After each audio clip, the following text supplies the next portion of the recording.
بھائی یہ دنیا ہے، جنت نہیں ہے۔ یہاں اگر آپ لوگوں کو ایک پرسکون سی، ایک سیف سی زندگی چاہیے نا، تو تم سب سے بڑے بیوقوف ہو۔ اگر تم اس انتظار میں ہو نا کہ تمہیں کوئی الادین کا چراغ ملے گا، تم اس کو رگڑو گے، جن نکلے گا اور تم جن سے کہو گے کہ جی میری لائف سیٹ کر دے، غم کو، درد کو، دکھ کو، تکلیف کو اتنا دور کر دے مجھ سے کہ قریب آتے ہوئے بھی اسے صدیاں لگ جائیں، یہ ممکن نہیں ہے۔ اور بھائی غموں میں مسکرانا سیکھو، تکلیفوں کے باوجود تھکے ہارے جسموں کے ساتھ آگے بڑھنا سیکھو یار، کیونکہ یہ سمپتھی والا منہ جو ہے نا،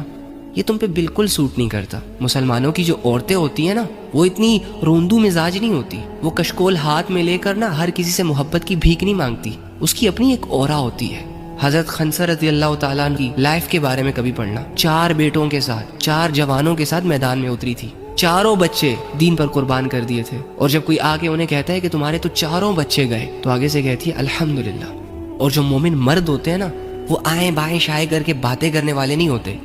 ان کی بھی ایک الگ ہی اورا ہوتی ہے، ان کی بات میں ایک گہرائی چھپی ہوتی ہے، ان کے مزاج میں ایک حکمت نظر آتی ہے، وہ رسپانسیبل ہوتے ہیں، سینسیبل ہوتے ہیں، میچور ہوتے ہیں،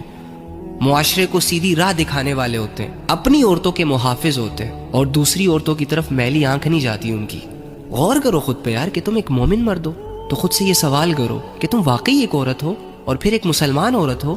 کیا تمہارا مزاج مسلمان عورتوں جیسا ہے؟ اگر تو ہے تو ہمت سے کام لو یار، تم تو تقدیر پر ایمان لانے والی ہو۔ تم نے تو خود کہا کہ اے اللہ، چاہے آزمائش ہو، چاہے پوری دنیا دھتکار دے، چاہے الزام لگ جائے، چاہے ذلت کا سامنا بھی کیوں نہ کرنا پڑے، ہمارے رب آپ ہی ہیں، ہم گلے شکوے نہیں کریں گے، اپنے موٹیو سے، اپنے مقصد سے اور اسلام کو ایک بہترین نسل دینے سے پیچھے نہیں ہٹیں گے۔ لیکن اگر تم یہ ریلیشن شپس وغیرہ میں، یہ سوشل میڈیا کے پوسٹوں تک، لائکس اینڈ کمنٹس تک ہی محدود رہ گئی، تو اس معاشرے کو تم کیا ہی دو گی؟ بزدل بچے پیدا کرو گی، کمزور نسل نکلے گی تم سے، جو تمہارے بعد تمہارے لیے دعائیں تو چھوڑو، اینی وے چھوڑو ان ساری چیزوں کو۔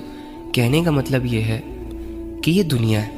آزمائش کا گھر ہے، اور کلمہ پڑھنے والے انسان کے لیے یہ دنیا جو ہے یہ قید خانہ ہے، جیل ہے۔ جیل میں تمہیں عیاشیاں نہیں کرنی دی جا سکتی، جیل میں تمہیں تمہاری مرضی کی زندگی نہیں پرووائڈ کی جا سکتی۔ تو چپ چاپ کر کے اپنا ٹائم سپینڈ کرو، یہاں پہ ٹائم کو یوٹیلائز کرو، سکلز کو پالش کرو، رونا دھونا چھوڑو، سمپتیاں بٹورنا چھوڑو، اپنے آپ کو یہ کہنا کہ مجھ سے نہیں ہوگا، میں بہت ٹوٹ چکا ہوں، میں بہت ٹوٹ چکی ہوں، میں مظلوم ہوں، میں لاچار ہوں، میں بے بس ہوں، یہ کہنا بند کرو۔ لا الہ الا اللہ محمد رسول اللہ پڑھ کے نئی زندگی سٹارٹ کرو۔ جو ہو رہا ہے ہونے دو، زیادہ سے زیادہ کیا ہوگا؟ روح ہی جسم سے جدا ہو جائے گی نا، سب سے بڑی آزمائش تو موت ہے نا، تو مرنے ہی تو آیا ہے اس دنیا میں۔ تو بھائی یہ دنیا ہے، جنت نہیں ہے۔ یہاں اگر آپ لوگوں کو ایک پرسکون سی، ایک